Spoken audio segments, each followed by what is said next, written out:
Oh, this episode of Cinema Swirl is brought to you with the support of our wonderful backers over at patreon.com/Cinema Swirl. $5 OTP backers get instant access to every episode of our monthly exclusive bonus show, Cinema Swirl, where Kevin and I review bad movies, and our latest episode has just released. We've reviewed Megalopolis. That's right, it's a Francis Ford Coppola Apocalypse Megalopolis special. There are 83 previous episodes of Cinema Swirl that you could get instant access to, plus a bunch of bonus episodes, and very soon we'll be doing an exclusive reverse swirl of James Bond, No Time to Die, so you wouldn't want to miss that. And hey, if you sign up as a free member, you'll get a monthly newsletter with all the goings on in the world of Cinema Swirl, plus recommendations for stuff to check out. If any of that sounds interesting, then head on over to patreon.com/Cinema Swirl to find out more. Alright, let's get swirling.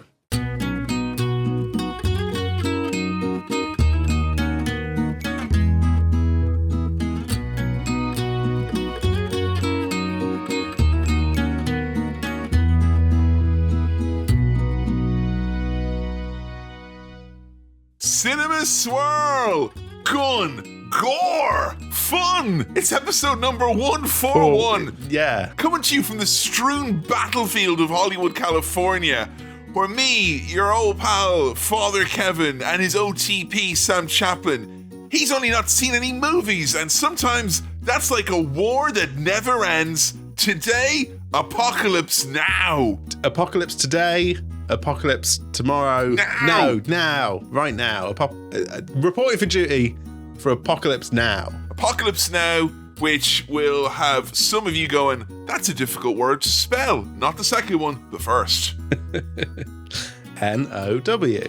Easy. What's your problem, Apocalypse? Why are you so fucking convoluted? What's going on there? What is this movie?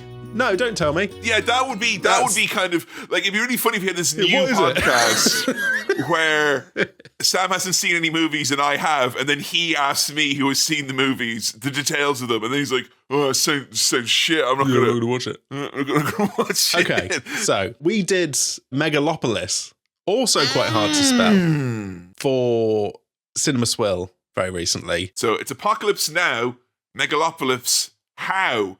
Through several sit-downs, there was a lot of breaks. Yep. I had a little nap in between.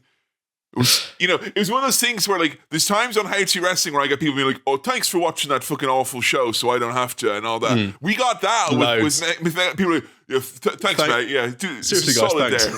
Like, we got them a taxi on a night out and they were too drunk or something like that. But that was fucking horrible to experience. From the mind, from the auteur himself. Yes, it's been a Francis Ford Coppola, and we're doing another one of his movies today. We have done The Godfather and The Godfather Part 2 and The Godfather Part 3 previously. Yes. We're familiar with his oeuvre, but am I familiar with what this is? You might view him now through, some very good movies with The Godfather, and then Godfather 3's a bit, and then you got Megalopolis. You might be thinking he's some sort of, like, clown brain surgeon or something, something where he's like simultaneously very impressive but also like fundamentally something to be ridiculed. Yeah, well, I don't think I knew like until fairly recently that this film, Apocalypse Now, was a Coppola joint. I just knew it was a big deal. You just knew it was a joint, wasn't it? Like, yeah, and that means it's important, like when your mother gets a good joint of meat for the Sunday roast. Yeah, brings it in looking all proud. Yeah. And Sam, that's dropping Sunday at 2 p.m. So I know it's a war movie. I think it's got Marlon Brando in it.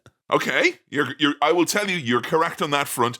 On both fronts, I would like to know, Apocalypse, how you know that Marlon Brando is in it. Because I think on the poster, it's his weird bald head, weird face, and he would have been old at this point. Old or old? Both, I think. I think deliberately looking all weird looking, but maybe he looked like that anyway. I'm not sure when this came out. I get it confused in my mind with Full Metal Jacket a bit. Another kind of iconic director doing a war movie. You wore that for a bit. You enjoyed it. You've had experience of war movies on this podcast before. Yes. Apocalypse, which war are we talking about? I think Vietnam, but I don't know Vietnam. Why do you think Vietnam? Because Apocalypse Now. So that's like the most recent Oh, right. one. And it was before the Iraq War, so it wouldn't have been like... So you can fit that in there then. That's Apocalypse Then. This was Apocalypse Now, which was then now. Now it's then, but then it was now. Then it was now. Yeah. This movie featured heavily in my childhood. Okay. Because of my brother being of that stripe of Gen Xer that would have an Apocalypse Now poster on his wall. Iconic poster. At all times. Yeah. I don't know if he likes the movie. That's the thing. Like, it's one of those things where it's like one of the main images of his childhood and teen years and young adulthood that I recall. And I'm like, does he like it? I'm not sure, because it's one of those posters, is it? I think A Clockwork Orange falls into that as well, where a lot of people had that on the wall. Yes. But no one would have dared call you a poser because you wouldn't wear your poster out of the house. That was in the privacy of the home. So you wouldn't have people coming in being like, name 3 lines from Apocalypse Now. You can't even name the best scenes. Do teens still have posters, movie posters? Or do they just have letterboxd accounts and they're farming clout online? Is that what's happening? Sam, I'm always farming clout on my letterbox. I will have you know. I'm always farming clout on there, particularly when I review movies that I'm also reviewing, that you're reviewing for Cinema Swirl, technically. Yeah. So I have to carefully put in my 2 cents, chase clout, but not overstep the boundaries of your appraisal of the movie. Don't step on toes, but chase clout. In a way, I think Letterboxd, TikTok, Instagram, they're the sort of bedroom of the now, aren't they? That's where you put your posters. I mean, do kids even have bedrooms now, even, like? Do they just upload it to I think they all just Meta? go on their phone, don't they? Like, they sleep on their phone. In their phone?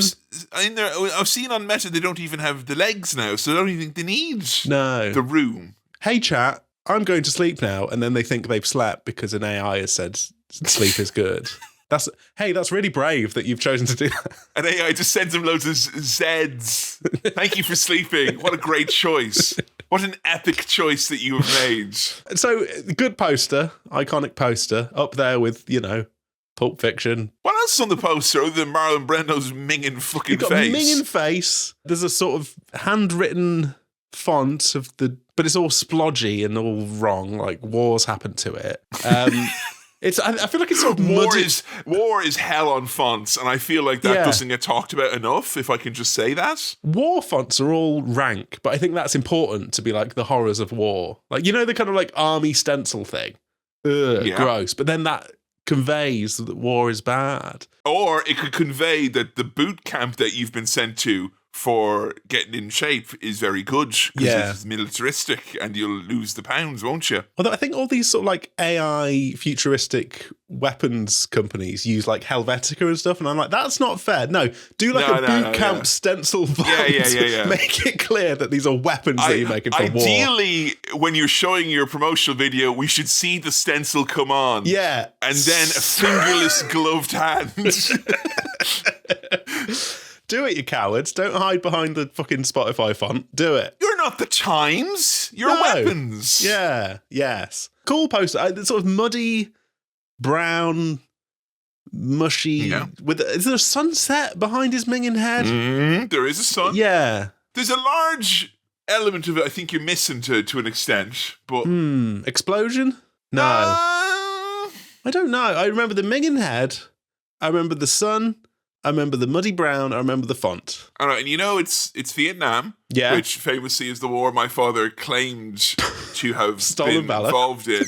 And Sam's father was too much of a coward to have even pretended to have signed up. When Sam's dad was pretend conscripted, he had a pretend doctor's note for a pretend medical condition. Yeah. He says, I like hockey, I can't go to war. Whereas my dad, he was one of the young fools from Galway. He didn't even realise Ireland wasn't in the war, and they shipped him off nonetheless. Yeah. And it made him the man, and by virtue of that fact, me the man that I am today. Couple of brave lads. Look, all I'm saying, Sam, is that Cinema Swirl is probably one of the longest reverberations of the Vietnam War that there has been. Yeah, man. Because it's still going on, and it's still in effect to this day. Yes. What are you going to get in a Vietnam War movie that's not something that you'll just see in Full Metal Jacket? What are some of our Vietnamese tropes? I feel like it's going to be... I don't feel like this is going to be like, yeah, we went to war and we won and we had a great time and look at these heroes. It was us that did the apocalypse. No, I think it's... That apocalypse happened as per our religious beliefs, so we're very happy about it. I feel like culturally, all the media based on the Vietnam War is very sad and very like, we made a mistake and all of this was really bad and traumatizing and horrible and war is bad. I feel like the message is going to be war is really horrible in it. And it's going to be one of those sad ones. Is Marlon Brando going to be like, come on, guys, we gotta go take that deal. We gotta shoot these guys on the day of my daughter's wedding. No. On the day of my daughter's deployment. D-Day is daughter day. No. Right, I'm going to say a name. Colonel Kurtz.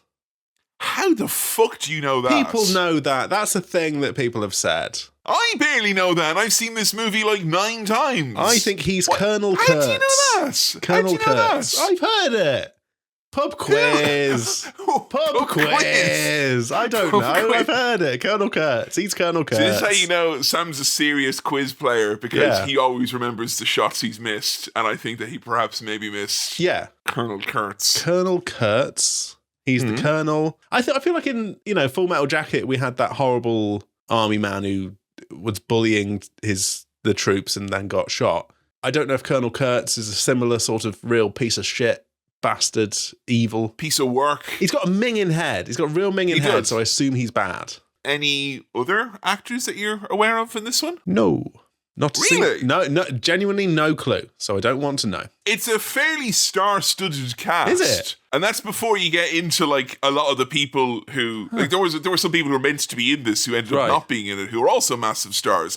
But you will see, I would argue probably some of the youngest iterations of people you're very familiar with. Okay. And I know what you're thinking, because we just watched Megalopolis, that it's going to be all of his pals. Yeah. Like Shia. Dustin Hoffman might turn up.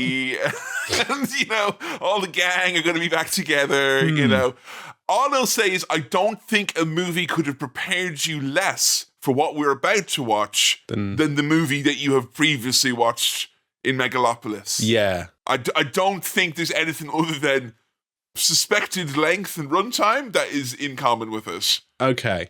And we're watching the theatrical cut, I think, or we're aiming to. Whatever the shortest one is we are watching the one that is available. Okay. And that could be different for both of us, although Sam and I tend to have parity of streaming service provision, despite never coordinating as such. Although it is fun the few times where we've watched different cuts of the same movie by accident. It is, That is a bit of fun. Where I'm like, what? Are we not talking about this bit? And you're like, what bit? Or vice versa. That is fun. I would say, Sam, had I not themed the month around it, you probably wouldn't guess that one director made both of these movies. If anything, and not to hype it up too much, I think this is a fairly, grounded way of hyping it up.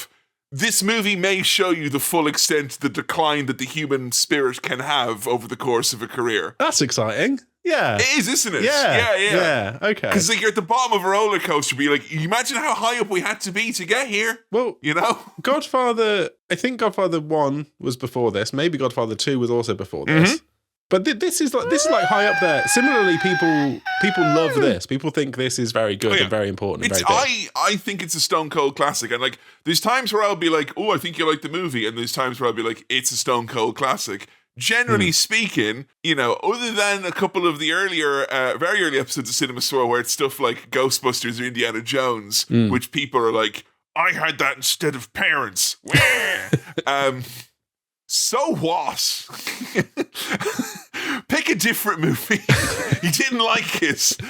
I think this one is fairly worthy of its title, is all I'll say. But, and this can be the case sometimes with a big, grand old mansion of a movie like this. Yeah. I didn't like it the first time I saw it when I was younger. Okay. I was like, Is it a thinker? Is it a real kind of, you got to let that sink in and kind of ruminate on it? Let it soak. Yeah, because I think in many respects it sets itself up as not an adventure, but it's like, we're going to do this thing. And I think over the course of the movie, you might fall into the trap of thinking that the pursuit of doing that thing is in of itself the point of the movie. Right. It's maybe not. No. So I would say, Sam, have your dinner beforehand. Oh, okay.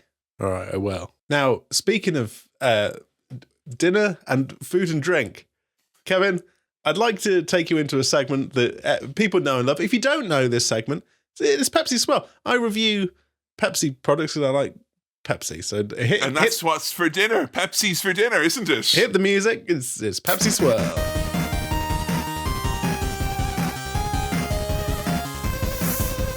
Does that like affect YouTube? Like if we talk about like, Brands. suicide or whatever, if you bring up like Pepsi, is it going to like kind of suppress it or whatever it is? It might boost it. You We'll never find know. out. Yeah. Welcome to Pepsi Swirl. This is going to be a very quick one. What I have today Because you say we got a long movie ahead of us, Sam. I've got Pepsi Max Tropical. Pepsi Max Tropical. I'm going to taste this for you and I'll give you my review. Now, to lay my cards on the table, I have tried this already and I have already formed an opinion, but I am going to try it. I'm going to tell you exactly Sam, what it tastes they say you have to taste something 10 times before you can truly get an opinion of it. All I will say is the notion of a drink which could generously be described to begin with as a mixed fruit beverage. Yeah.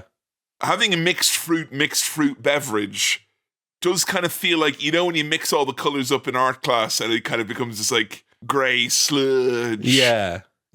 So I'm going to try the sludge and Sam, you know what? Right in the mic, give us a good quaff of that, why don't you? A quaff? Like a quaff. A slurp? Like it's a fine wine. Okay, I'm going to quaff. No, that's a bit of fun, that. Here we go. Pepsi Max Tropical. That is no quaff, my man. How do you quaff? Okay. You're just having a second go. That's not. Now you've had it 3 times. Sorry for those of you who came into this expecting. By the way, Sam's seen the movie 3 times already. So whatever, man.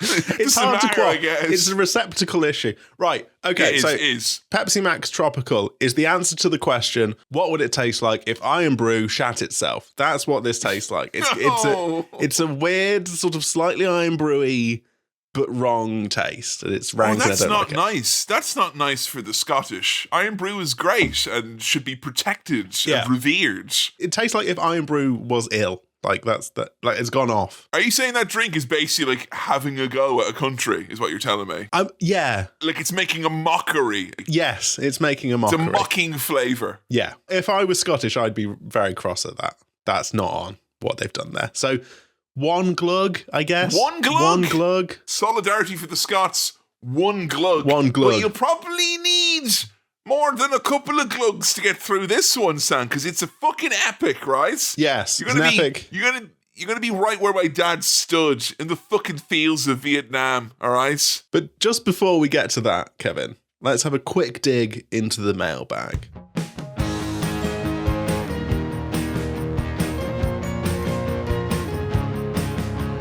Welcome to the mailbag. Mailbag now. Mailbag now. Thank you mailbag for your now. questions, queries, comments, bits and bobs into cinemaswirl@gmail.com. That's cinemaswirl@gmail.now. Don't email that one because that won't get through. You'll encounter the mail demon if you try and send that to us. You don't want that. No. That's not good. This comes in from Adam, who writes the following. Hello, gents. Hope you're both well. I'm sure many might argue that Sam's parents simply didn't try hard enough. Yes, correct. Oh, wait, there's more. Yeah. Didn't try hard enough. Thank you, everyone. Good night. I'm sure many might argue that Sam's parents simply didn't try hard enough to bring him up properly with a healthy diet of cinema. There's no wonder the poor boy made it so far in life without seeing any films. Obviously, Kevin wants to do well by Onion, as in your child, and learn from the mistakes of Sam's dad. With that in mind, which movies from Swirl or Swirl history are a must-watch for Baby? Alternatively, does Kevin plan on preventing Baby from watching any classic films?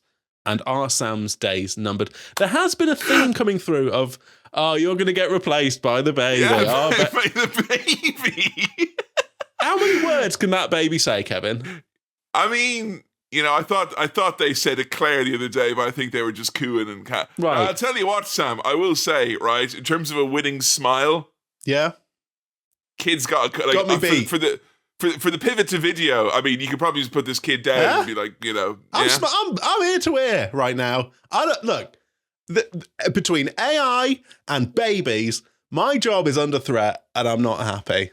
Sam, look, all I can say is this, is that while your smile is nice, for some reason it doesn't fill me with a fundamental sense of joy in the same way the Onions did. And it's weird, isn't it? It's strange how they can have that effect.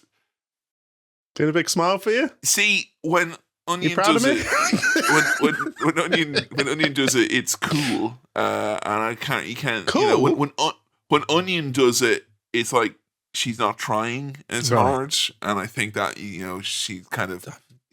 I've never tried on this podcast.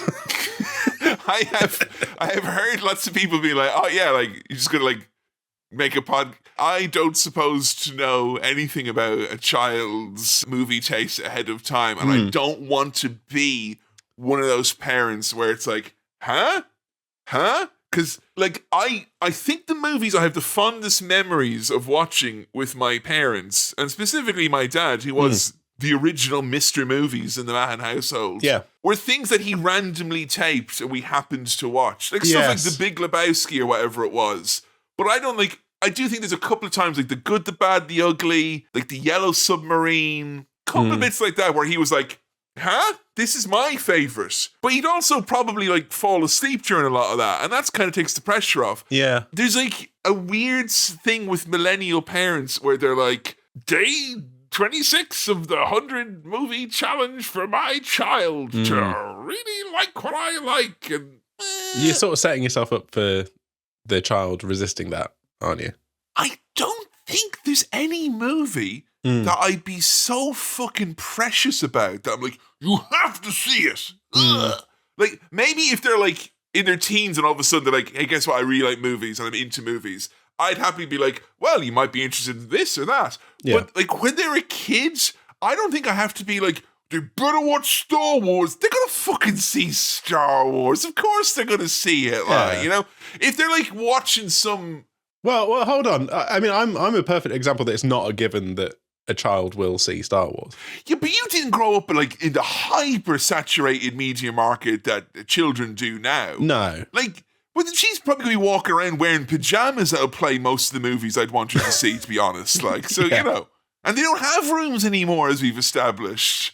But, I mean, I don't think I go to the extent of depriving them and be like, no, they're not going to see anything. Even though Cinema Girl is a great spin-off idea for a podcast. It is, isn't it? Like, you know. Yeah. And then you could have Cinema Gill, where she watches bad movies as well, couldn't you? Oh, I thought it was going to be like Finding Nemo and like fish-based stuff, like, you know, movies like that. That would be fun.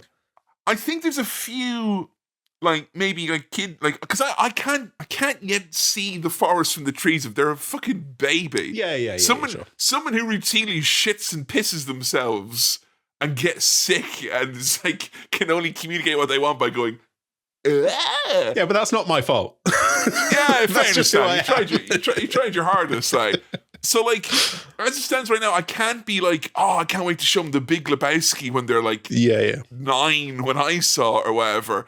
So, yeah, it is an interesting one, but I'm trying to, like, be a little bit less regimented about it because I feel like as I've gotten older, I'm less, like, adamant that you have to, like, if you don't see this movie, you're not, you know. Yeah. I feel like there will be movies in the house growing up. They will be surrounded by people who love movies and their parents and their extended family and whatnot, and hopefully their friends. So I'm hoping to let like a little bit of it, you know, take its own course. I'm more interested, I guess, I think we got a message last episode about like taking them to the movies because I think that's a big thing.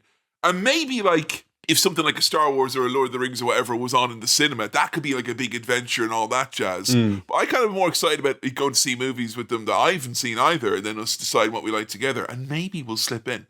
But yeah, I don't know. I don't think I'll be demanding they watch My Dinner with Andre just yet. Not yet. You did bring up an interesting point about like stuff that your dad had randomly taped. Yes. And I think we might be the last generation where... That's a thing. Yeah, and like... I think the random chance is now kind of taken out of movie watching quite a lot. Like, what you put in front of your child is going to be very deliberate. There's less of a chance of like something just being on, or even if you go to the cinema, you will have seen like reviews and Rotten Tomatoes scores, and if something's like absolute dog what shit, you're about to experience. Yeah. And I think as well, like there'll be more and more re-releases of stuff in cinema going forward, because that's honestly what people seem to be more inclined towards for the most part. More like remakes and sequels and stuff that's reliable. Reimaginings and all that. I wonder if like is adding stuff to like Onion, I popped a few things on the watch list there that you might be interested in. Is that like the closest thing to I taped something? Maybe. You know? Yeah. It doesn't feel the same, does it? But I feel many a more passionate nerd than I has been obliterated by trying to curate a child's experience. Yes. I will be the best co-pilot to help them along their way. But I'm not going to be like, it's movie time and you gotta watch you better watch Glengarry Glen Ross or you're out of the family. The leads a week, the fucking leads a week. Your week, baby. Your week, and I love you. Thank you so much for your question, Adam. And if you've got a question, query, comment, bit and bob, send it in, cinemaswirl@gmail.com. Please do. And I genuinely, as a new father, I'm loving questions like this because it's getting me like really excited, but also has me like thinking in dad mode a lot as well. Yeah. You know, I may change my mind. Who knows? Kevin's gone full dad mode, you know. The old Kevin's gone. It's full dad mode now. Sam, there was something about having a child that's kind of maybe gonna go like a little bit like dad mode, you know what I mean? Yeah. You know? Like a little bit like kind of like a Papa Bear kind of thing, you know? Like as soon as I had a kid, I'm like kind of, now I've got a kid, I'm kind of like, kind of like a Papa Bear looking after my cub, you know what I mean? Like, I'm kind of like, I feel like a father, almost like a father figure to this child. But in my head, what I'm comparing this to is when Walter White became Heisenberg, and people are like, what was the moment when the transition truly happened? We put on the house! For you, it was having a child that, you know, it was. Kevin's gone and now Father Kevin is here. He's gone full dad mode. There's no going back. And he's still seen a load more movies than Sam, so... Hey. Cinema Girl 2036, mark it down. All right, I'm ready. I'm ready for Apocalypse Now. Yeah. Because they say that war is hell, but long movies are up there with it, Sam, in terms of how that goes on. We're about to enter into the world of warfare. Psychological? Tactical? Let's go do a Cinema Swirl.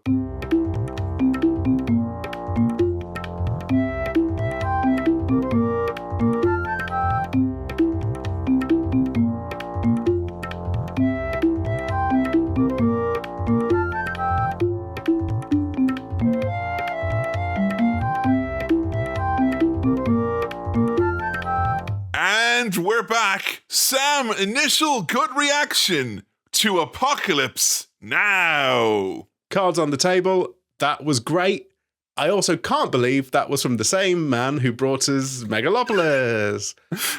But very good. What a damning indictment on the downfall of humanity. Like, just as to the best of us, like, it all happens, doesn't it? You know, like, you ever know an old person, they're like, oh, don't get old. I'm like, yeah.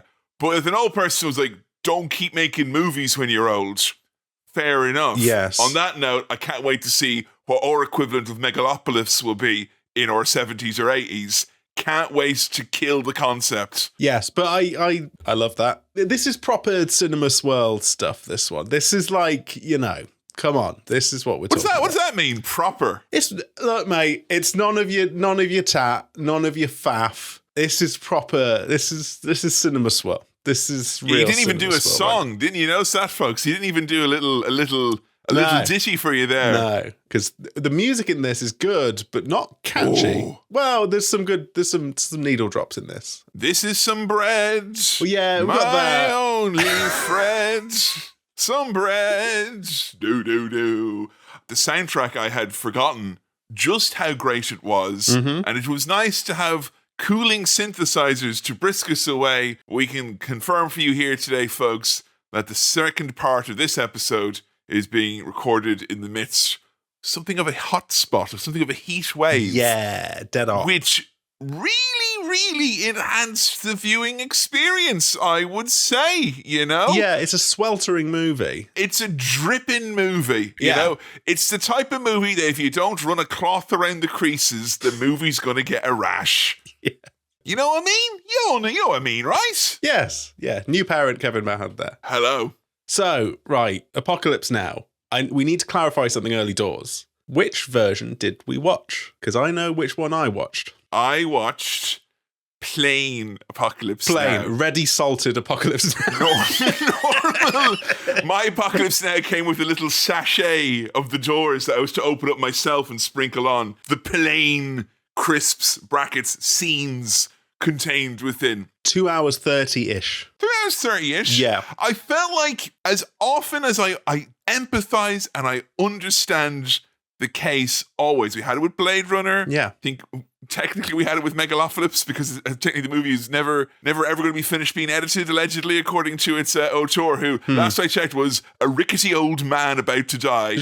But yeah, can't wait. There'll be loads, won't there? Yeah. Who's going to carry on your legacy? Adam Driver? Unlikely. No. It's too much on his hands.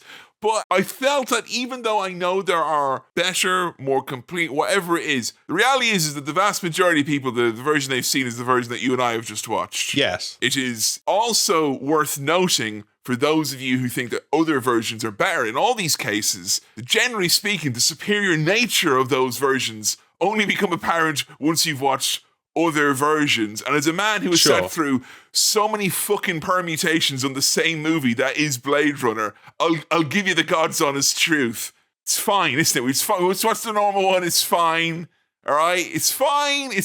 He got the normal one. And I don't know if a movie of this length, of this breadth, of this magnitude, because I think the regular cut is fucking spectacular. I'm not sure if Sam's first viewing would have been greatly enhanced by it being a different version entirely. No. You know? Because when we watched Alien 3 on Swirl, people are like, oh, you need to watch this version instead, it's good. It's like, yeah, but the main one that came out that everyone saw is bad. That's why we're doing it on Swirl. Yeah. So I don't want to, I am not an authority in all the different versions, so I went with the plainest one. Also, you didn't want to come up to me and say, do you want another half hour on this one, did you? No. You know? No. Have you ever been in a restaurant when they come over and they're like, oh, do you want this thing that costs loads more money? And you're like, not really. Kind of regretting even eating this to begin with. So I think I'm all right. Yeah, I'm all right. I set sail down the Studio Canal. I don't know if you did.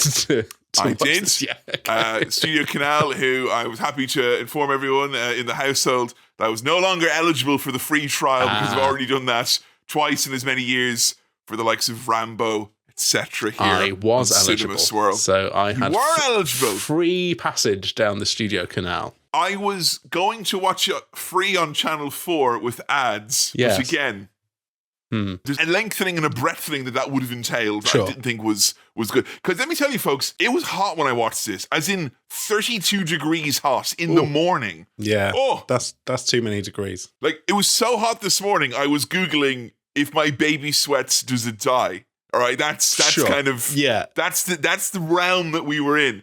Googling like, can I give him sun creams? No. Not even to eat. That seems like one of those like top parenting tricks. Like just pour the sun cream directly into the child's mouth, and it actually kind of absorbs in. What we permanent do resistance. is we take the baby onion outside for garden time, and it's sweltering like this. We put them under a big umbrella like they are an eccentric celebrity. Yes, good. So there you go. Yeah, that's Wouldn't nice. that be funny? Get your own back, babies. Dangle Michael Jackson off the end from a balcony. Go on, way. He's dead. He's probably all shriveled up and small, like the size of like a beef jerky now. So she could probably do a little dangle of him. And sure, he's already dead. So if he falls, what does it matter? No, it's fine. What's going to happen if he falls? Will he somehow fall in your estimation? People who still love Michael Jackson. Let's be honest. Unlikely. No. Like, that's not going to happen. The film's done very well somehow. Well, I'm just glad someone was brave enough to finally tell the story of a modern-day Messiah came to save us all, and then... And nothing else happened. And leave it at that. Leave it at that. Kevin, I'm going to have to start off with a criticism, unfortunately. Please. We open this film with the song This Is the End, but it's actually the start. And that's confusing. It's at the beginning of the end of the beginning. That seems misplaced that you would put that at the beginning of the film. Come on. Is Vietnam kind of like one of the greatest, I don't say easy, but kind of like one of the most accessible cultural touchstones for several generations? You think so? I feel like people who are dad's age or whatever it is, it's like, all right, Vietnam was this kind of like thing to rally against and was bad and created lots of great art and music and culture and movies and all that jazz. And I think there's people like my brother's generation, the Gen Xers, who grabbed the kind of, they wrote stuff on the weapons they used to kill people as another. And I feel like we don't, I don't know if there is a thing like that brings us all kind of, like the 9/11 movies were rubbish, let's be honest. Yeah.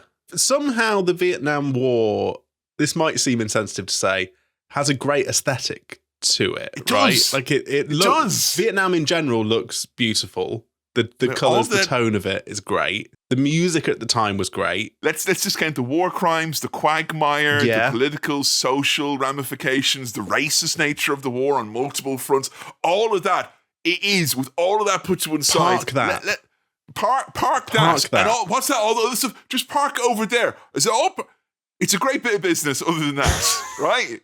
Visually, It is. It's visually and right. audibly, it looks great on film. Like there's loads of other Vietnam movies we could still do on Swirl that you've not seen. Yeah. You know? Yeah. And yet, if I was to sit down and describe the war to you, you'd probably fall asleep. So we have this opening montage. This is the end. Missiles striking, big flames in the jungle, very nice slow motion shots to open the film.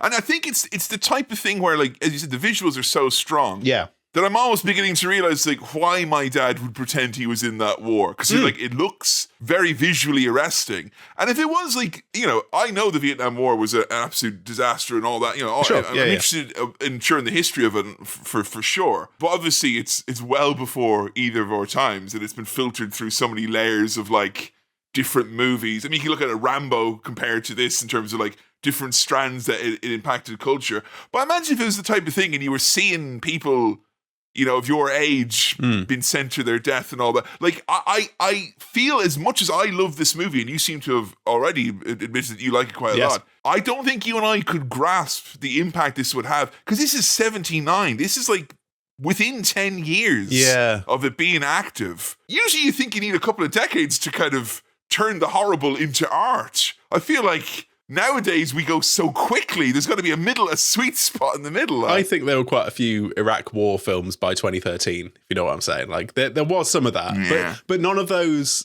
I don't think are considered classic high art. I don't think so. No. It's interesting that kind of like the comments and the commentary that are made about war in this kind of still feel relevant. Yeah. The visual style still is unique, and like it's funny to watch Megalopolis and be like, that is a very unique, arresting style, but it's like, police have kicked down my door and I'm under arrest. Yeah. Whereas this is that like, kind of arresting. Oh, I've been arrested by The Dress this season on Arrest the Dress. And that it's very nice. Brackets compliment. That's a good type of arresting. Positive. The kind of match shots of helicopter and ceiling fan and the sounds playing at the same, that's quite clever. We're cutting back and forth between Nam and Martin Sheen's character Willard. Yes, Martin Sheen, who is seen here lying down, that is, not about his pub quiz score. That's a different. Oh yes, I remember this now. Yeah, you've got beef with Sheen. You got Sheen beef. Not beef. Oh gosh, he's got beef. Yeah, maybe. Yeah, he's got no chicken left because all them fucking wings so damn fast.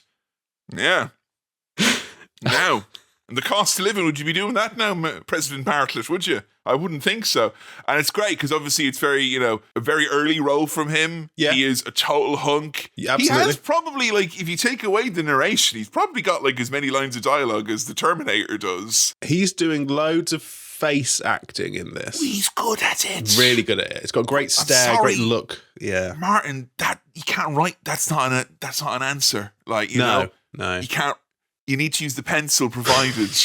I was there, writing down the answers, and he was lying down on the table going, damn, I'm still only in Galway, and he didn't really get going, did he? Didn't get out the blocks, and that's it. So he is someone who has already served his time, went home, got divorced, came back, talking about the kind of the deadly cycle of when you're here, you want to be home. When you're home, you don't want to be here, but all you're doing is thinking about here. it's not glamorizing war remotely, but is explaining why people are drawn or trapped into it, which I thought was quite unique in its own right. Yes, we very quickly established like him as a character is struggling. He's kind of messed up. He had this experience in war, and as you said, he wants to go back. We get him like dancing in his pants and punching mirrors and drinking and falling over. Like he's a mess. A lot of this movie could be recut to be like the worst stag do ever. Particularly the opening like fifth and the final third of the movie. It's only Colonel Kurtz's stag. It's a really crap stag do. Oh, he chopped his head off. It's a fucking prank. Jesus. Once you're married to her, there'll be no heads being chopped off. Fucking hate you. That's a happy fucking stag, you fucking prick. Men are weird, aren't they? So I didn't realise this was Martin Sheen until I got a proper look at his face. And I was like, oh, right, that's actual Martin Sheen. Yeah. He is, yeah.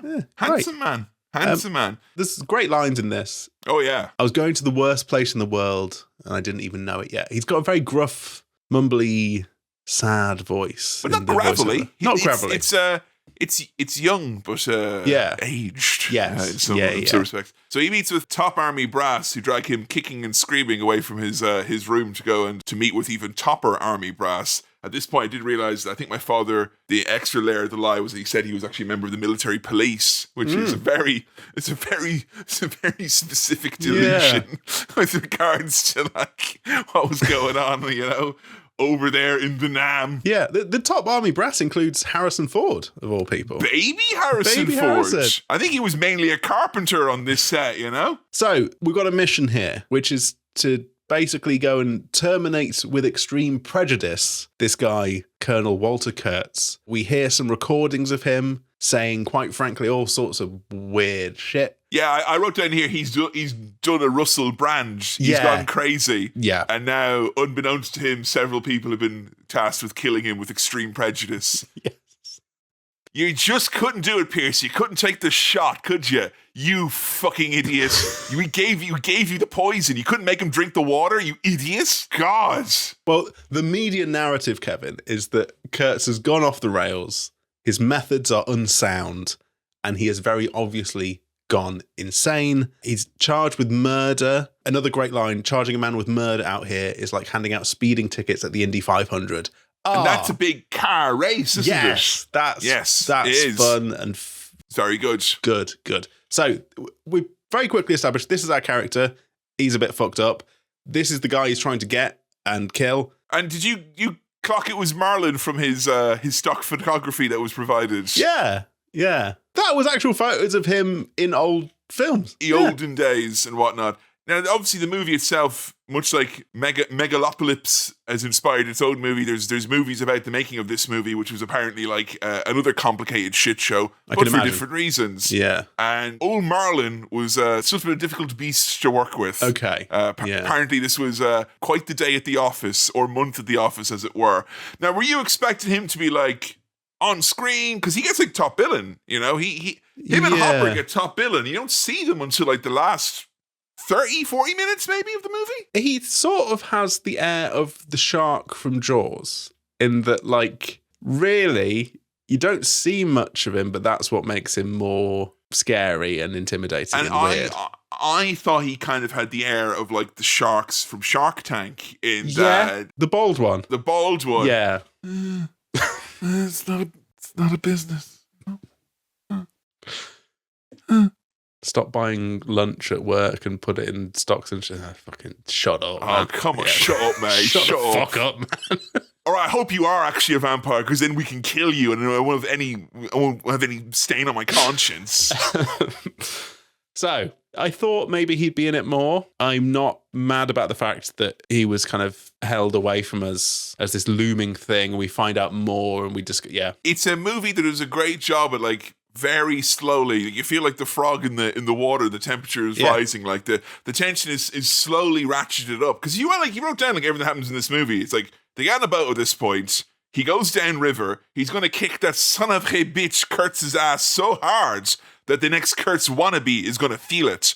But the ambience, the atmosphere, the choice of, I don't know, when to show you the horrifying horrors of war and when to just kind of put the blinders on a little bit. Because I wouldn't say that Martin Sheen's character is at any point likable, or you're rooting for him, or you want to see him get fucked up, or something, him to fail or anything like that. It is very much a world away from any notion of good guys and bad guys, which I'm pretty sure most of those Iraq war movies probably indulged in that a little bit. Yeah, I think maybe at the very start you're like, okay, this is our hero, and he's off to kill the villain. But yeah, beyond that, it feels a lot murkier and more confusing, and you wonder whether they're going to he's going to be taken in by Kurtz's cult stuff. He's got like a big stash of documents, and much like in a video game when you get a big stash of documents, when he's bored, he might elect to look at some of them. Yeah, there's environmental storytelling brackets video game in this. Yeah. They wanted to do audio logs, but they couldn't get Marlon. They couldn't convince him to get into the booth. He thought they were trying to trap him and sell him off to the circus, so he didn't want any of that. Like, we have another very young, very, very fresh off the acting boat actor here, Larry Fishburne. I had no clue until afterwards when I had a little cursory glance at the Wikipedia post-movie. I was so surprised that that's Lawrence Fishburne. Oh, you didn't clock it the whole time? No, just a young lad. He is literally a boy here. Yeah. He's younger than the character. I think he was like 14 or something when it started filming. You see him here, and then you see him in Megalopolis, and then you kind of think like it's just, it's a riff off of Time, isn't it? Like, time. Time comes, time goes. You can't touch time, you can't taste time. Time for a drink. Time's up. Time enough, he said. Time, another day. What time is it? Have you got the time? Where is the time? Out of time. I'm on time. I'm in time. Time. Look, at the start, when we're on a boat and we've got our ragtag bunch of young lads. Yay, boat trip! And they're all singing Rolling Stones. They're jet skiing. I'm like, this is a fucking great time. This is awesome. We're gonna have fun here. If I was going to be in Vietnam, I would rather be on a boat. I just feel from this and from Rambo 2 that it's the superior experience. Yeah. I don't want to be crawling around the jungle, No. Snakes, get out of here. It's almost like a fun cruise at the start. It is. Yeah. It is. I have been on boat trips where the boat was not as nice as this. Yes. And I paid to be on those boat trips. So, on our journey down the river, we meet our first... Up the river. On our journey up the river... Thank you. We meet our first... group of side characters, I guess. We go to our first bit. We happen upon a series of travesties. Yeah. So this is like the air infantry. And I love how they describe it as like they traded in like the horses for like helicopters. There's a lot of helicopters in this movie, folks. Yes. And honestly, during this, I think I realized that I could probably have a proper good nap to helicopter sounds. Yeah, well, they're basically like white noise, brown. They're just a kind of consistent... I like the whooshing. Yeah. I like the whooshing. Yeah, it's nice. I'm nap maxing these days, Sure. I've got a little baby, so if I can catch a nap, I'll pop something on to help me nap with it. Skyrim sounds, you'll be dead. You might as well take cyanide, you'll be so asleep. Okay. But certain other things, like nature sounds that are meant to relax you, but birds chirping, no. That wakes me up. But a whirly bird whooping and swooping, maybe? Yeah. Maybe. Did you notice the filmmaker who was there telling them what to do as they all came off the boat and were coming onto shore? There was a guy being like, no, don't look at the camera. Just go fucking do war. It's old Frankie Ford Coppola. In it. Yeah, a little cameo. Nice. Francis Ford Coppola himself. Yes. In the flesh. Didn't even have the decency to get a looky-likey like they did with Martin Scorsese in The Sopranos. For so long, I thought that was Marty, and it's not. It looks just like it. I still believe, Yeah. I can't believe that's not Scorsese, but that is Scorsese in Shark Tale. What the fuck? Yeah. It's so wrong. Make it make sense.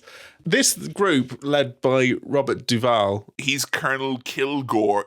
He's his name is Kilgore. And between his name being Kilgore and the tanks that literally shoot fire, this got very Warhammer 40,000 very, very quickly. Mr. Kilgore. And all like the bombs have like fucking suck my dick on it, or, you know, whatever it is.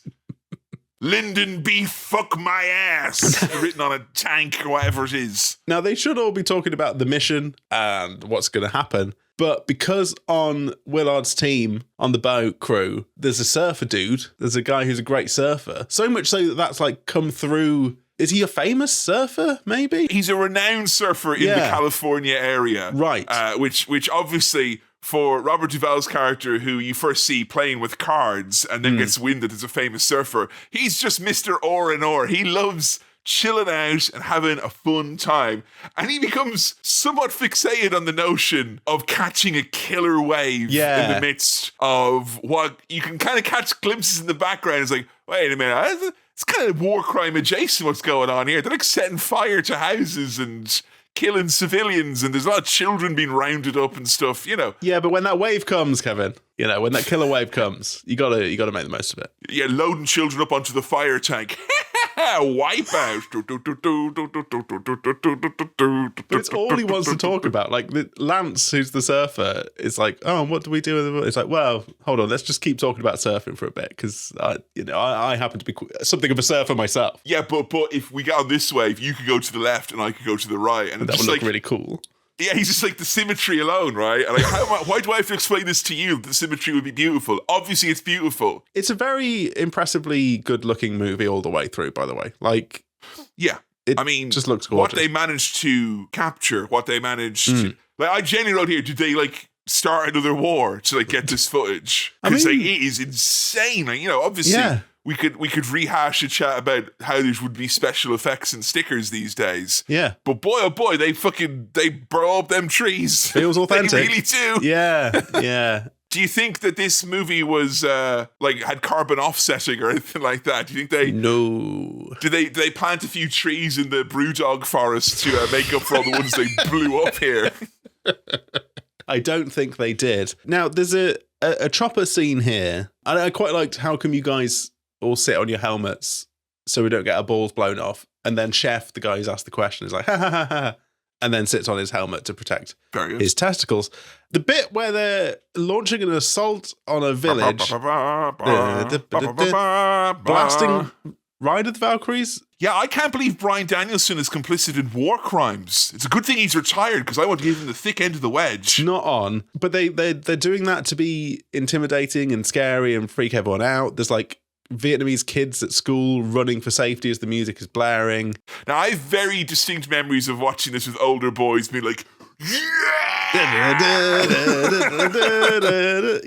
yeah. It could be triumphant in a different. There was something about watching it with a baby on my lap where I was like, oh God, like it was proper, like it was chilling, I guess, because I guess it is at this point where like you have the narration that comes in the earlier parts and obviously throughout the movie, but during these big set pieces when everything goes to fucking pot and goes crazy, the narration stops, and I'm sure one of the many versions out there has like probably no narration in it, because I know that narration is kind of like a dirty word, narratively speaking, for a lot of film buffs out there. But I did kind of feel like the fact that his monologue got cast aside and then swept up in this madness, showing that he can kind of not necessarily just be complicit, but just kind of get like overwhelmed in all directions. Because he's not even got time to bless himself. And this lad's like, 1 minute he's like, cowabunga, dude. And the next minute he's like, let's kill these kids. Yeah. There's a lot to take in. There's a lot to take in. It feels like a bunch of lads trying to make something horrific feel like a movie almost. Like they're trying to feel like they're action heroes and play the music and get, Oh, what must it be like at war now when people are like, killing spree? You know, they're there's a guy trapped behind enemy lines. Why? He's trying to capture a flag. There is no flag. I know. Yeah. Oh, I mean, there will be some of that, won't there? Don't better think about. You know, he's still asking about the fucking surfing all the way through this, and when there is a bit where one chopper lands and a woman from the village chucks a grenade into it. Very like close shot of her getting shot down, and you don't for a second, even though you think what's happening to the Vietnamese is obviously horrible, but you don't for a second think that the Viet Cong are anything other than like ruthless, terrifying, kind of dangerous on many levels and whatnot. And I will say, Sam, I appreciated the constraint of in this entire scene there not being a single use of the Wilhelm screen. You wouldn't get that these days, would you? Yeah, you'd know? have to chuck one in there. Yeah. Yeah, so someone would come in and like, suicide bomb the chopper and be like, nah! You'd kill the vibe, wouldn't you? You know? When they land, Robert Duvall and Willard's crew, they're being shot at, but he's like making them surf. He's just obsessed with like going to do surfing. God, make the most of the. Don't you remember that great Beach Boys song? Surf war crimes, surf war crimes. I'm dropping some surf napalm. It smells like gasoline. Well, okay, so there's a famous line here that I didn't necessarily realise was from this. Oh, you knew the line, though. I love the smell of napalm in the morning. Now, the delivery of that felt a little bit underwhelming, perhaps, given how much I know that's a huge line. When people quote it, they're like, I love the smell of serenade. It's like Arnold Schwarzenegger in Terminator, where it's like, I'll be back. It's so not designed at the time to be the iconic line. It is a great line, and he uses it many times, but it takes a life of its own. Because when this movie came out, it had a fairly middling response, kind of critically and audience-wise, and it was only in the kind of the decades that followed where it was considered to be like, it wasn't like, it found its audience on home video. It was just kind of like scores of people started declaring it to be, one of the finest movies of like new Hollywood and an excellent meditation. I think maybe when it came out, maybe it was too close to everything. Maybe, yeah, it's still quite politically charged as a film. But I do like the smell of gasoline. So I would say perhaps I do agree with the notion of the smell of napalm in the morning being pleasant. Yes. But I thought, oh, right, that's that line. But that's the famous line from this. And that's pretty much all we get from Robert Duvall's character. Like, that's the end of his bit. He's off to Hawaii for the big surf contest. I think there's more of him in the Redux cut, from what I understand, that in the extended edition, there's more. I believe he races the Joker in a surfboard race to see who could become King of Gotham Beach. Next bit, we're back on the mission. We're on land. One of the characters, Chef, who is a chef. He wants a saucier. I felt for him. The man just wants some mangoes. Ends up getting a tiger instead. I know you like to go to the authentic place, but for the love of God, would you have someone look at the menu who understands? Yes. I think if I was looking for mangoes and I found a tiger, I would also freak out big time in the way the Chef does here. Yeah, I feel like it's very easy for you and I to sit here behind our microphones like a couple of cowards. Yeah. And we haven't even got guns in our hands. No. And if we had these big monster guns in our hands and all stuff was spooking us, we'd commit all manner of war crimes. Look, we don't know. We don't know. He really wanted those mangoes and he really didn't get them. He just wants to cook. That's all he wants to do. And now he's been dragged into all this shit. There's tension in the group. The tension is rising on this boat. Because in war, you're always just so close to removing all of your clothes and going crazy. Yeah. In what I like to call war madness. And you rarely got that in World War II because it was too cold, wasn't it? Yeah. But in Vietnam, people are like ready to be like Ric Flair in '98. They'll drop trow. You just take it straight off. Like, do you think these lads are finding excuses to remove their clothes? They have to be like, I'm bloody going mad, me. I'm loopy. So when I was watching this movie, I was like, the baby literally like a millimeter of drool came out of the mouth. Like, I better take this shirt off because fucking baby ruined it, didn't they, with their milky mouth? You get the sense when Willard's reading all the dossiers and the documents and the bits and bobs about Kurtz that he's starting to kind of respect and understand him more and more the more he learns. There's a kind of... Because he starts off like hesitant about the idea of, killing an officer or whatever it was. It's like kind of a bit of a weird vibe. But then he's also kind of disturbed by the fact that he's not more disturbed by it, I guess. But yeah, you see like kind of the rationale behind the decisions that he made, making his kind of short little bio of he's went mad and went up river to Congo. Seem a little bit more like perhaps there's a little bit more nuance there to why he did that, because he seems like a strategic mastermind and well respected by his men and all that jazz. Although I don't think there's much of a pull. You think that he's going to come and join him or anything like that. I don't think it's at that level necessarily. It started to get there later on. Not at this point, but it kind of slowly builds and simmers. I tell you what, Sam, if I'm on war, right, do me a solid. Don't read your letter home out loud as you're doing it. That is so fucking rude. Yeah. Could you imagine someone reading out their WhatsApps as they're typing them? Oh my God. Ugh. Yuck. Ugh. Ugh. Blech. They go to a sort of... It's that extremely lit up camp that looks like that meme they made from the video from The Weeknd.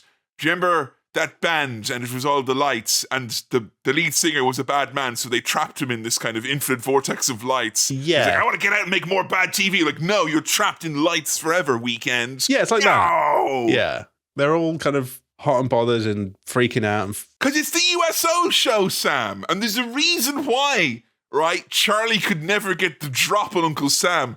It's because America had Playboy bunnies on its side, okay? Easy. Yeah, they get to just watch a show, some sexy ladies get choppered in. The show is very minimal. Like, there's 3 ladies in the literally like, the old grey mare, she ain't what she used to be. And the guy's like, I'm gonna kick you and fucking rip off my dick. Ah! Yeah. They're so into it. It starts out okay, and then they all kind of run up onto the stage and get a bit grabby and weird. And then the girls get choppered out of there. You know what, Sam? I hope they pay those Playboy bunnies a hero's wage. Yes. They should pay the Playboy bunnies a footballer's wage, and they should swap the other way salaries. around. Yeah.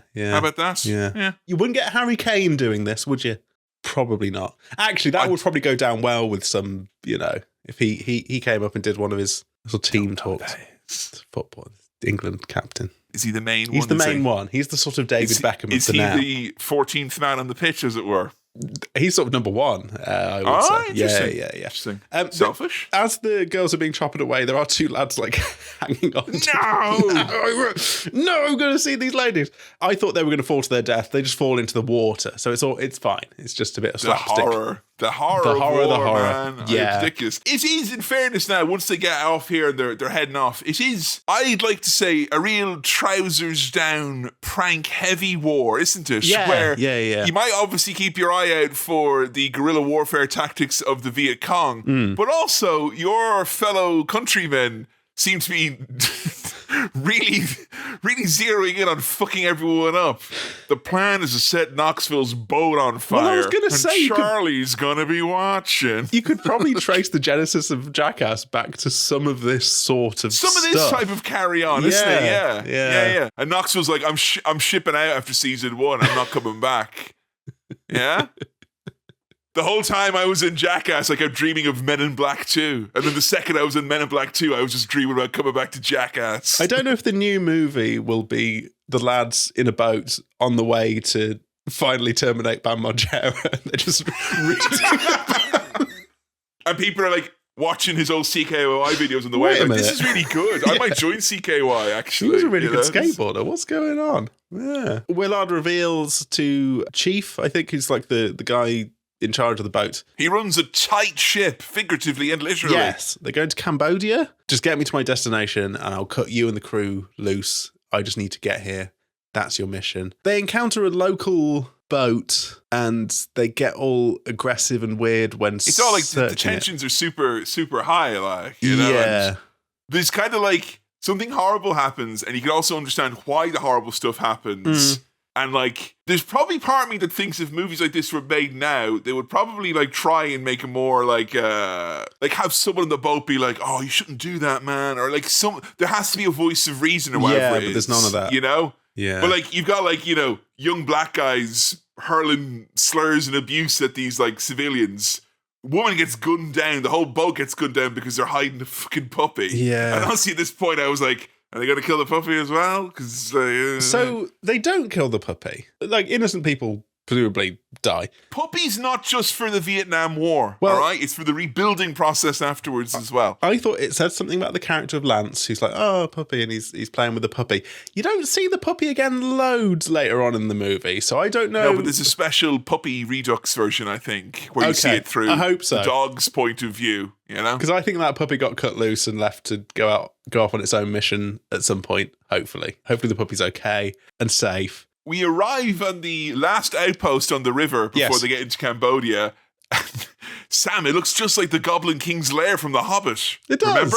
Yeah. It does. Yeah. Yes. Yeah. And I thought the giant Cambodian man would be like, I'm the king of Cambodia.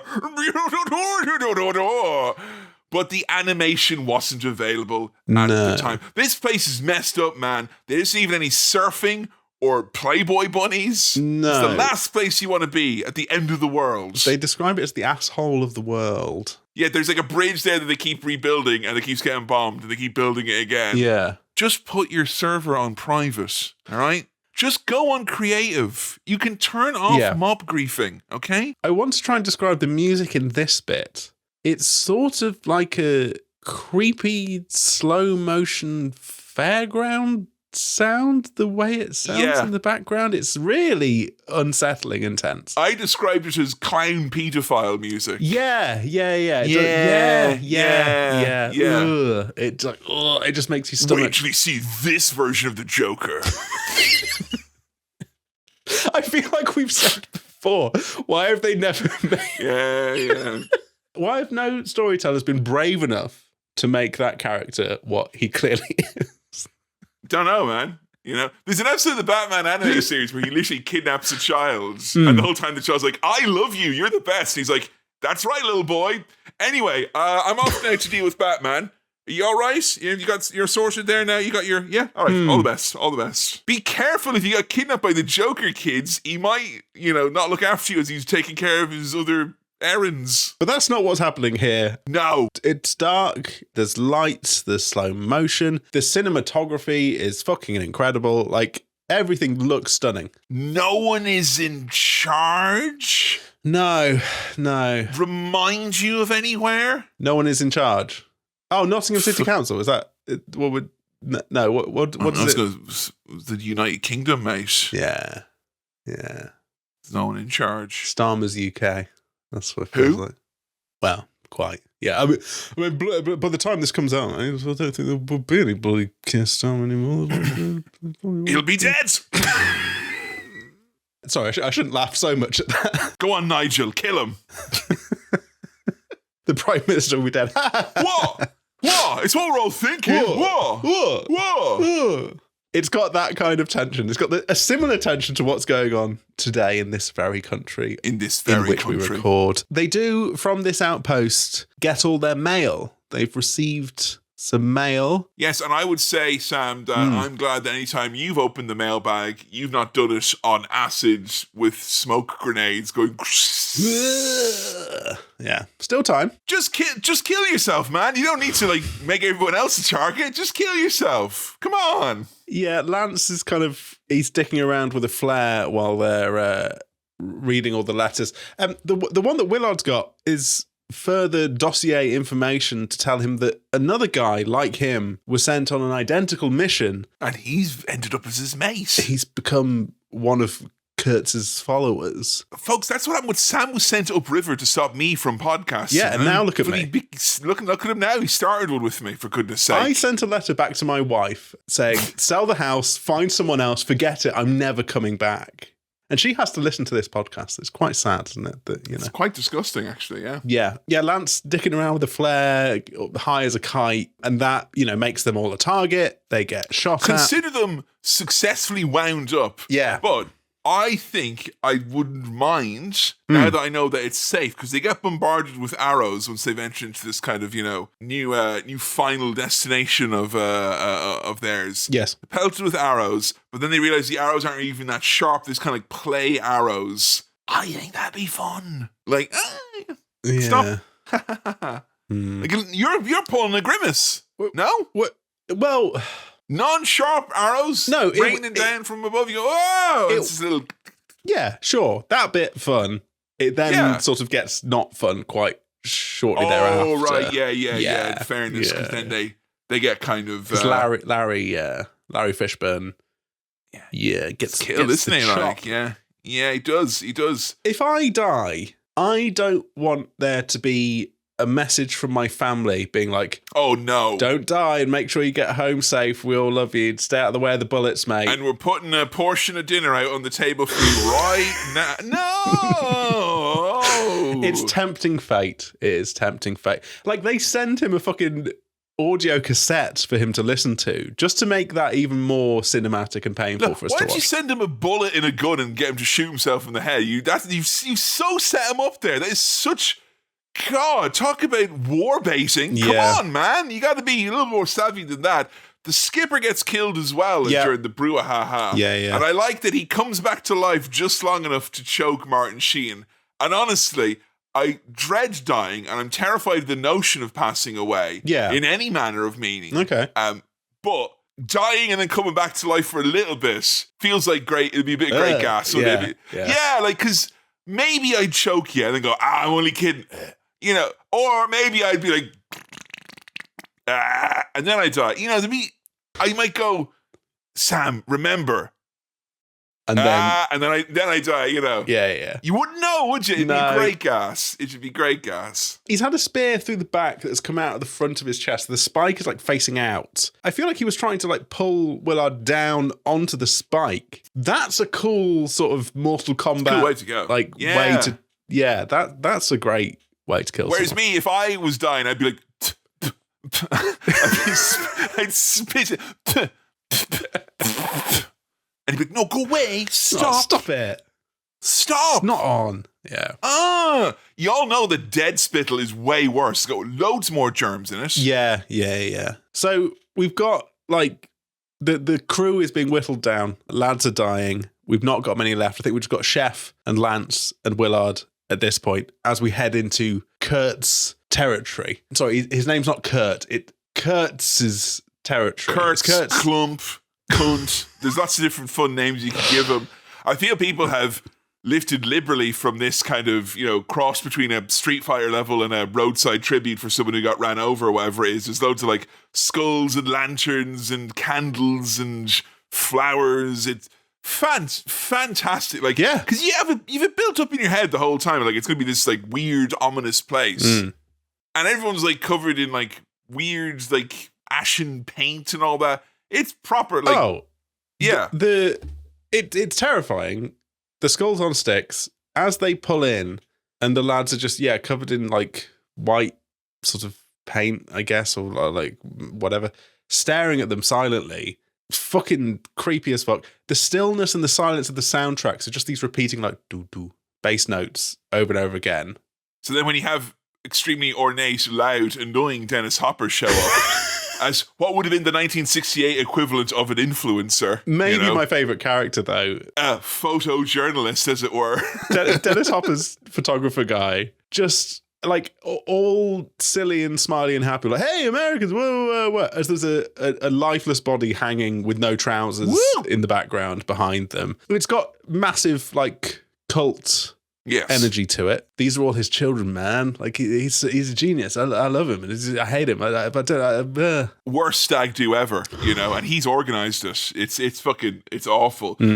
As we're going in to see Kurtz, Willard sees one of the other American soldiers who was sent on the mission. He's there, so we've got blood on his hands. Blood on his hands. There's decapitated heads everywhere. Dennis Hopper's oh man, yeah. I mean, you're looking at the heads sometimes he goes a bit far, but he's a good lad, he's right? A good mate. I love him. I'm a little man. He's a big man, but I love him. Marriage wasn't for him, but it could be for you. And he's really looking forward to seeing you and the lads. Yeah, and we set a time in here because we've got Chef waiting on the boat. If Willard doesn't come back with Lance by 2200 hours, call in the airstrikes. So that's going to happen.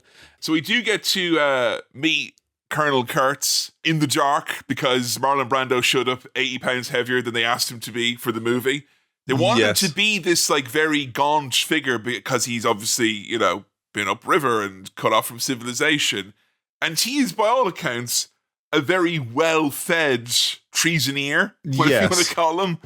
But I feel if that necessitated them to have to shoot him from weird angles to make him look like a giant or, catch glimpses of him on the side of his head, honestly, it helps it a lot. And I think it's one of those happy accidents where I think passive-aggressive directing and editing actually ended up making him more mysterious. Yes. And more ominous. Yeah. Because I kind of feel if you get to the end of the river after all this 2 and a bit hours and there's just a fat ball out there being hey, do you know that if the word life, if is in the middle of it, well, Shut up.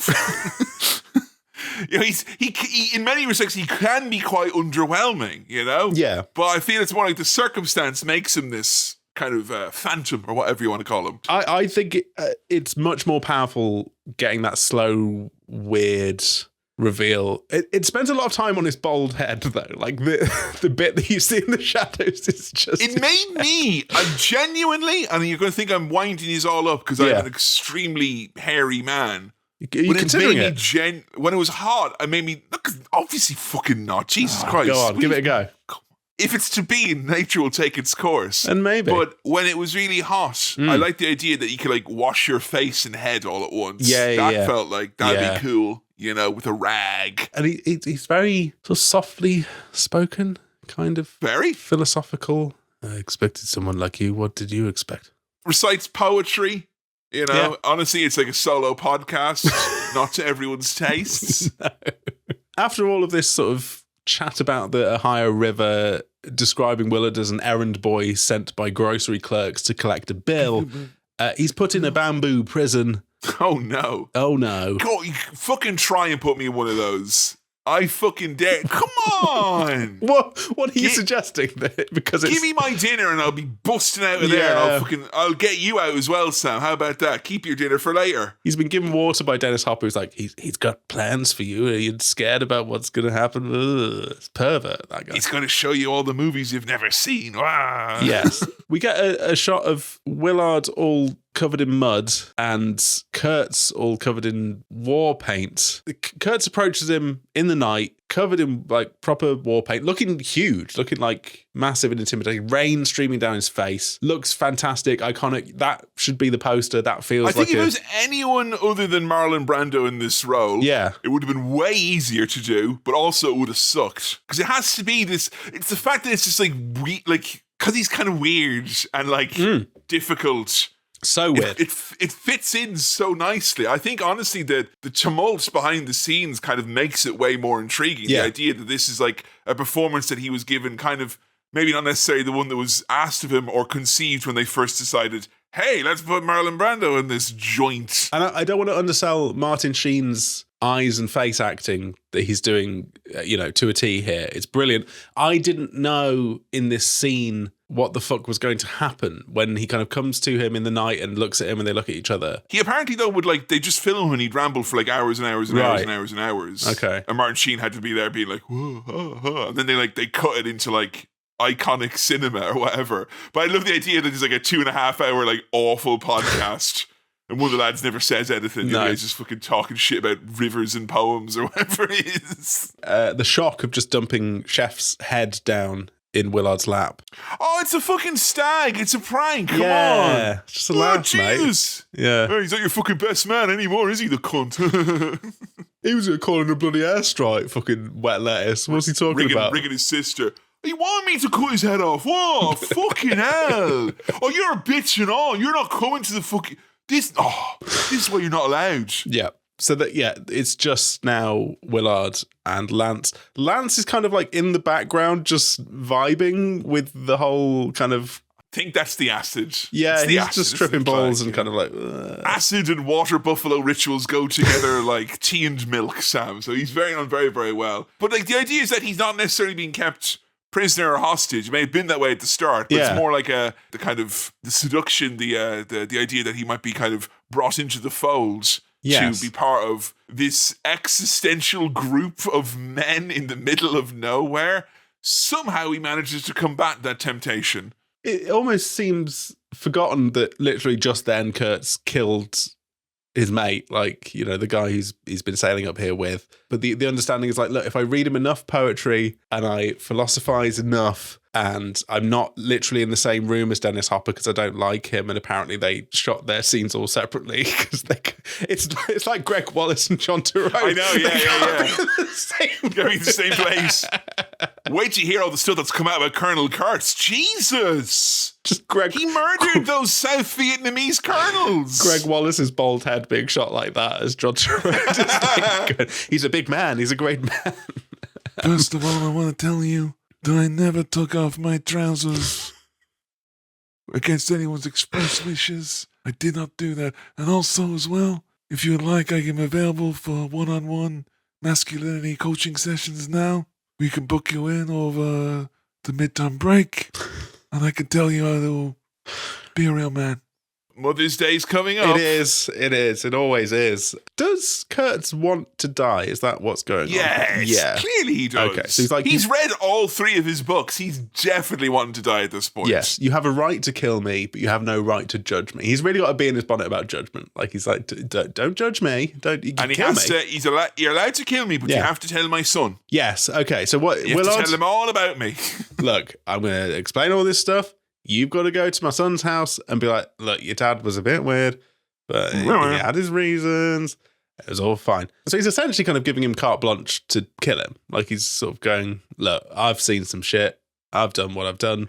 Most stag do's end this way, though, I feel Just like. fucking kill me, mate. Just fucking kill me. I don't want to get married. Just kill me. Call in a fucking airstrike, mate. It's over. The game's gone.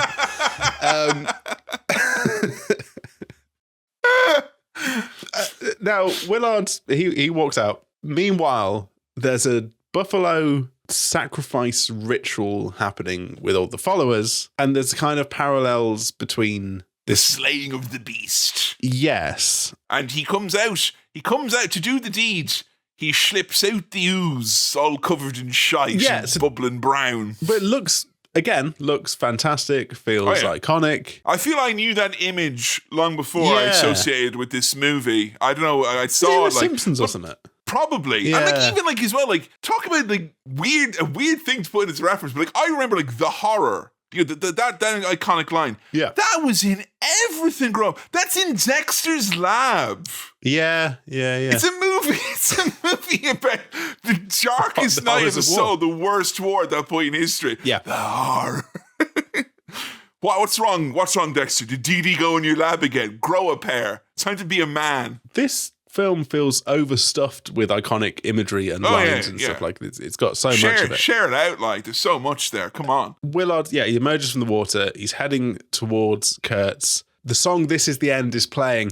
Much more time appropriate now. Okay. I see, my mindset is that they should have played a song about it being the beginning here. Because it's all right if it's wrong, as long as it's balanced out on the other end. Does that make sense? They didn't do that because Francis Ford Coppola is a coward. End to end, it's a great movie, though. I'll give him that. Sure.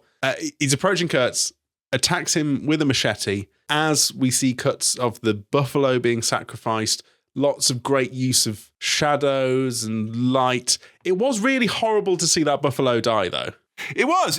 But God, it's so fucking beautiful. Yeah. I feel like it exists outside of time in some ways because it's a movie that's from 1979. So obviously you're between kind of eras of cinema and all that jazz. Yeah. But it feels like it could have come. If you told me this movie came out in 1998, I'd be like, yeah. If you told me it came out in 1972, I'd be like, yeah. It feels like it occupies so much of what amazing cinematography looked like for so long. Yeah. It's aged so well. And whereas when you're watching Megalopolis, Sam, to bring the mood down again, literally by the time the light reaches your eyes, it's aged and looks bad.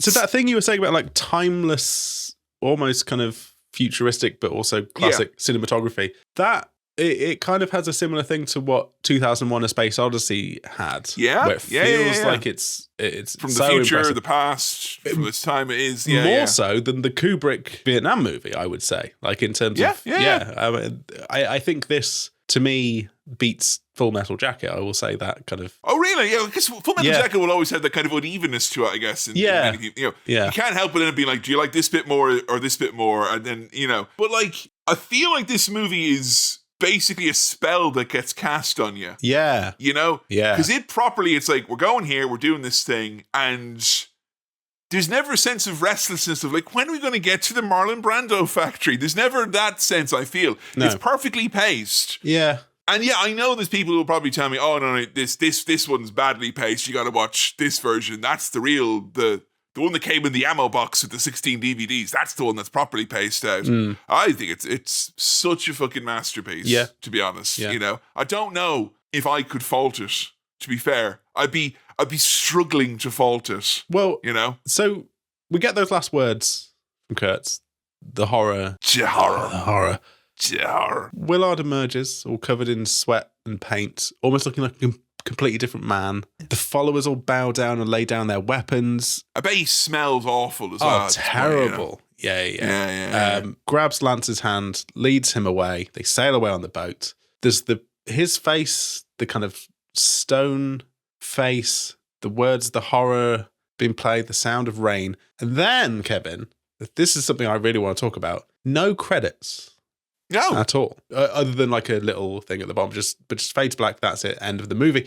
Did you read the thing about why that is? I don't know. I did not know why that was. So the original plan was to tour this like a play and distribute a printed program with the credits for everyone who watched it. Wow. That is cool as fuck, pretentious as fuck. Hell I love yeah. it. I love that. I love the idea that you get a little booklet Folks, of credits. Sam loves a program. I love a program. He loves a program. To a fault, especially the Alan Partridge one from that tour. I was going to bring it up. Fucking I'm glad dog you shit. did. Awful. I was like, what's in there, Sam? It's like just some pictures of Alan, like, you know. Crap. Yeah. That was absolutely crap. But this is an idea of like you go to the cinema and you get your printed program with your like that.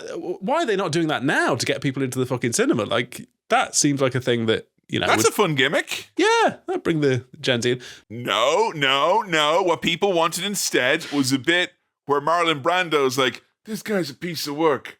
What do you think I should do, audience? Text in now while I wait. And then you do a live text. You should make out with Martin Sheen now, Marlon. Oh, yeah, he's doing it now. Look. I think the young people want the Marlon Brando bald head popcorn bucket, don't they? They want to like dip in and... into his maw.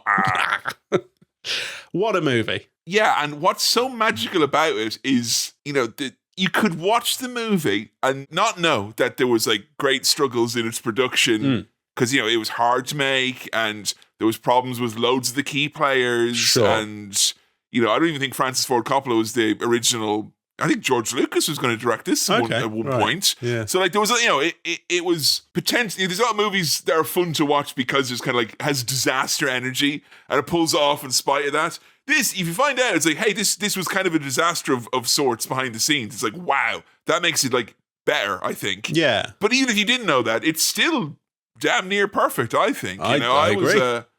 I was keeping my eagle ears tuned for anything even approaching a criticism from you on this one. And I know war movies aren't like, you're certainly not like my dad or anything like that when it comes to these. But this doesn't focus, you don't really see soldiers fighting in the war that much. I mean, there's a bit of that. It's actually based off of a novel, I think, that was about trying to find like an ivory dealer up a river. So, you know, so the basic idea of like kind of a dark boat trip is kind of what it is at its core. But man, wow, how did he make this and then that? What happened? Yeah, I mean, impressive to have maybe 3 like greatest of all time candidates in your filmography and maybe 1 or 2 stinkiest film of all time candidates as well. Impressive, very impressive. What a movie.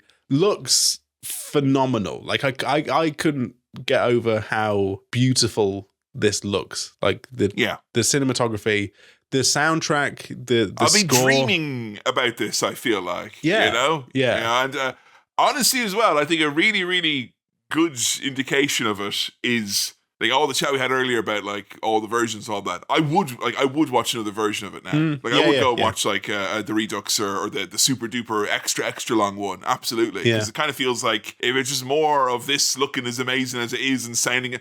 The synthy score in it is damn good. I'm very intrigued to hear your rating for this because I think we're approaching rarefied territory, folks. Is all I'm saying. 3.5 stars. More so than The Godfather, more so than The Godfather 2, I was just struck by like this feels, sounds phenomenal. I was completely taken in by it. How does he look at a single frame of Megalopolis and like be like, I don't get it. I don't get it. Unless we will look back on Megalopolis in like 20 years and be like, oh, he understood the future of cinema and he figured something out, but it doesn't feel like that. Whereas this struck me in the way that the Kubrick films that we've talked about that I love did. I think it's on that level of like, holy shit, like this is... high praise indeed. Yeah, massively. All right. So I loved it. You kind of also hate it as well because it is so tense and unnerving and sad. Would you watch it again? Yeah.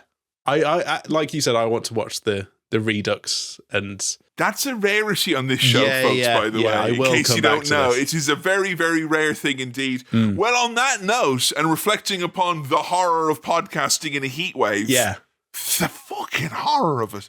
Sam, what is your final rating, your Star Wipe rating for Apocalypse Now? For Apocalypse Now, I will be awarding it 5 Star Wipes. Yes, you heard it here first.